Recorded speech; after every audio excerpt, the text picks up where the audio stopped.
Hello, our friends, Evolutionary Energy Arts family. Hello there, welcome back. Welcome back, guys. And we want to thank you guys for your support, as always, over on Patreon. Yes, say a huge thank you to Leela. Thank you. Thank you for joining us over here on Patreon, Leela. And as always, we do invite you guys to make sure you're subscribed to all three channels, Evolutionary Energy Arts, the original, and EEARTS, which was our second channel, and this is going up on Heart's OMMM, which is our newest channel. And so we're going from an age, in my mind, and I'm only going to share this from my perspective, I think we're going from an age of faith and belief into an age of knowing. And I think that is really probably one of the biggest differences between a Kali Yuga and, again, in our view, that would include a little bit of the Bronze Age attached to the both sides of the Kali Yuga. And when you're talking about things like the Golden Age, the Satya Yuga, the Silver Age as well, there is a knowing that we have in those ages that in the Kali Yuga just is not there.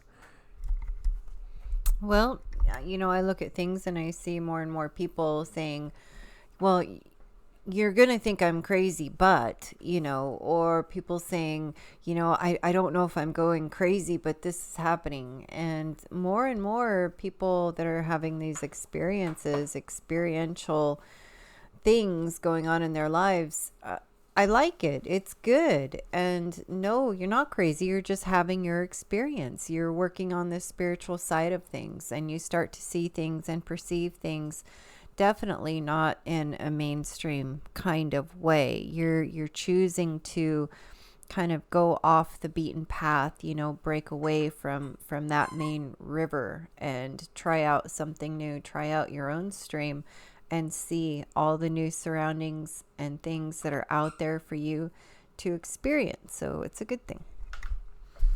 It's a good thing for sure. So the definition of faith: acceptance of that which we imagine to be true, but that we cannot prove. So when we go and we read certain accounts of events that happened in the past, if we feel that we're resonating with something, we might choose to believe in something. We might choose to have faith in something. Again, that's a choice. When we look at believe, you could look at it in a few different ways. As a verb, judge or regard, to look upon and judge, to be confident about something, to accept something as true or take it to be true. Credit with veracity. Follow a credo. Have faith. Be a believer in something. This is basically what we can do, and we can also go sort through facts. We can look at things logically, and then again, this has been a world dominated in some ways by logic on one side and by belief and faith on the other side. And all these things are still not knowing something innately. As you see, the definition of faith, the Greek word for faith is pistis. And there is a book called Pistis Sophia. Sophia, wisdom, yes, and also goddess energy, creative power. And it means conviction, confidence, trust, belief, reliance, trustworthiness, and firm persuasion. Firm persuasion. I think we've all been faced with different times that we've had that firm persuasion set upon us in different ways. Now, Gnosis is an intuitive apprehension of spiritual truths, an esoteric form of knowledge or knowing that was sought for by the Gnostics. Science, knowledge of the highest kind, specifically mystical knowledge, deeper wisdom, knowledge of spiritual truth, again, such that was acclaimed by the Gnostics. act or process of knowing, or an occult altered state of awareness in which the will is magically effective. Ooh. Ooh. Self-realization from Hinduism is, in fact, the only religion, so said Parahamsa Yogananda, for it is the true purpose of religion, no matter how people define their beliefs, knowing the true self. Well, again, if we look, we can see hints of that in all the religions. But then, they are so layered with dogmas, which is kind of a natural process of a dark age. And yet there are still lessons to be learned. So many lessons to be learned. And, we start out at such a young age going to school for the indoctrination process. And I can see that it really hampers people's ability to step into the world of Gnosis. It's their actual own belief that holds them back so often. With the information that we have, say we study for a test and we take the test and now you pass the test. Well, the teacher says, you now know this information, don't you? Or didn't you just read this information from another book? And what if all that information is wrong? Right. Then you pass the test, but you really failed the bigger test in life because you've, gone ahead and believe something that is not in effect really true and how things are. When we look at the chakras are dimensional vortices. They're gateways. You could think of them in so many ways as they are, just like, what was the name of that show, Stargate? That whole premise of being transported to somewhere different. Well, in reality, you are much bigger than you realize. And these are dimensional portals. And they're really doorways from one aspect of yourself to another aspect of yourself. Chakras are very curious things. We can have them and nurture them and utilize them for so many different healing modalities. And I really get sad when I see people think that it's a bad thing that if you, look into something like a chakra, that might make you a bad person or you're stepping outside of certain bounds. But these are extremely important vortexes that we all have. And growing up through life in general, you're going to end up with certain blocks in these chakras. But really, the worst blocks that come are the blocks through education. You can know all the information in the world that you want to know, but that could be blocking you from the greatest truth of all. So we did mantras right before doing this video. And what Cindy was noticing was that the blessing that we had received yesterday during mantras was still ongoing. When you see the crown chakra, integration of body and soul, use violet, and that color is very, very powerful, very, very high frequency, to restore unity between the physical, creative, volitional, emotional, vocational, intellectual, and inspirational realities of your being. Transforms egocentric tendencies into compassion. There's comments that were hitting me on so many levels I really wanted to go deeper into. And so we'll touch on some of these. As you can see, these are the 7 primary, we might say, because there are actually hundreds and thousands of different chakras, as there are so many different energy nadis or channels in the body. But the crown chakra is such an important chakra that unfortunately in a dark age is not really functioning as it should. And this is our connection to the higher realms. This is our connection to those higher teachers, those beings that we have spoken about. This is your dimensional portal to beings of the highest benevolent energies that can be imagined. So the Sahasrara chakra is located at the top of the head. It's right where the soft spot is in a baby's head. And it's all about knowing, not memorizing facts and figures. No, this is about knowing, that knowing when you just know something. And yes, you can have people tell you something else until they're blue in the face and out of breath, but you just know. Again, this is what happens when we have a good, strong crown chakra connection to our higher selves. Again, people can try to sell you any sort of dogmatic point of view.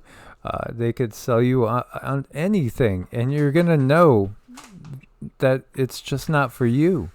And you're going to know and see right through untruths and things that are really just being sold to you. Mm-hmm. And a lot of things that I see when it comes to the crown chakra is people, they have that knowing. It's right there and it's very strong, but they might not listen to it. And that is usually a good indication that there's blocks there. People who have a lot of headaches, if you have dizziness, if there's problems grounding, there could be blocks and certain things that are interrupting your crown chakra to give you that validation that you need, that experiential knowing that you need to hold on to that tightly. One thing I went through in my life is I was wanting to have a deeper understanding of the world, and what was most readily available was the Bible. So I dove into the Bible and I learned as much as I could, but there was this sneaky thing inside of me that kept saying, no, this isn't quite right. This isn't quite right.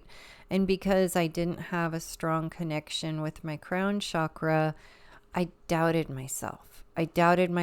And I told myself, no, you're wrong. Just go with this Bible. It's the right thing. Everyone else is saying it's right. But still, that sneaky little voice inside of me saying, nope, this isn't quite right. And I was never able to really settle myself comfortably in a dogmatic religion. And now I know exactly why. Well, again, there's a part of many people that connect automatically straight to Yeshua, Jesus, and love him. How could you not? And so then you just accept the rest without realizing, the history of how it got to be that way. So what the guides have given us is that this time period, yesterday and today, it's still ongoing. We'll let you guys know what we notice as far as moving forward, but there is a strong reintegration right now of crown chakras and activating crown chakras in all those that are staying free and clear of the system. If you want to speed this process, then absolutely look into Sanskrit mantras, do your yoga, do your qigong, do your mind, body, breath practice, and even spend just more time unplugged.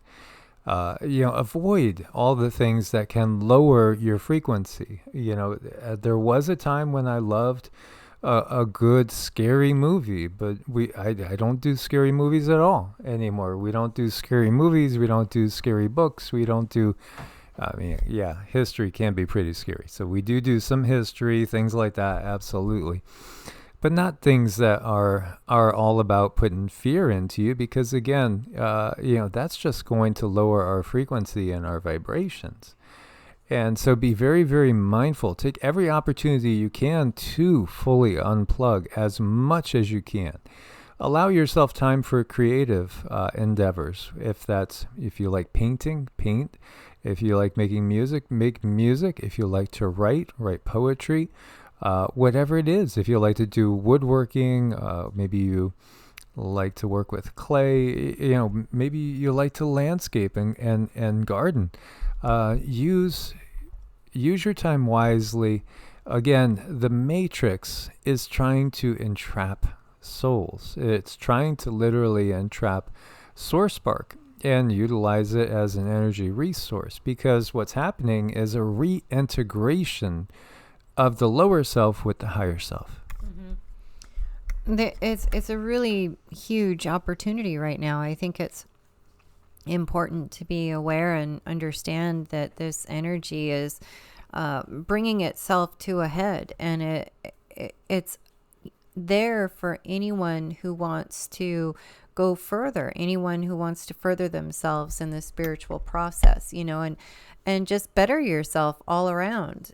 And then what I also noticed too on the not so happy side is there was quite a crack in like the mainstream processes. This crack it's kind of creating a bit of a vacuum. So those who are in the mainstream and who are around the EMFs, those who are still living lifestyles, it's like they're going to get sucked in a little bit further, and it's going to be harder to get out. Not to say it's not possible. Anything is possible, but it's this separation of energies that I see, and it's separating a little bit more. Yeah, and this is exactly what the picture is that I used on EEARTS. It's the two paths of Earth that are diverging. So, again, we must take the time to root and ground ourselves, get out in nature, unplug from this fake system, because it is absolutely a fake system. And, work on that integration actively. Use time for that mind, body, breath practice. Allow your mind to clear itself. We don't have to always be analyzing things. If we can learn just how to silence the mind a little bit, you'll find that you're going to be receiving information that's been coming in the whole time, but you've been too busy talking to actually hear what's being spoken to you. Silence is a good thing. It's very, very powerful. And a lot of people, when they're doing meditation or mantras and they're wondering, okay, well, when does the magic part happen? When does the magic part happen? This is going to allow these things to happen. You want to look at your life and you want to look at how things are going after you do the mantras, after you do the meditation. You want to see how things unfold. When you do something like this and you're on a spiritual path, in a way, I mean, you can do things to maximize it, but you can't really rush it. It's very much like ripening fruit. When the fruit is ripe, that's when it's ready. That's when it's time. So there's really no pushing it, but you can do everything you can to bring the process about in a fuller way. At the end of my mantras, I often finish with Loka Samasta Sukhino Bhavantu, which we have in on the Heart's OMMM, and I think we still have it on EEARTS as well. That just basically means, may all beings everywhere be happy and free, and may my thoughts, actions, and deeds contribute to that. And then I will say Om Shanti Shanti Shanti, which just is, Om is the sound of the universe, and Shanti is peace, so it's an invocation of peace in the universe. Now, you could use any of that you want, and you could use as little as you want. Om Shanti is pretty powerful in and of itself. Just vibrate it and feel it in every cell of your body. And just doing that can help your health and mental perspective. Tremendously. Yes. As always, guys, much love. We look forward to your comments. Thank you again for your support over on Patreon. Namaste. Namaste.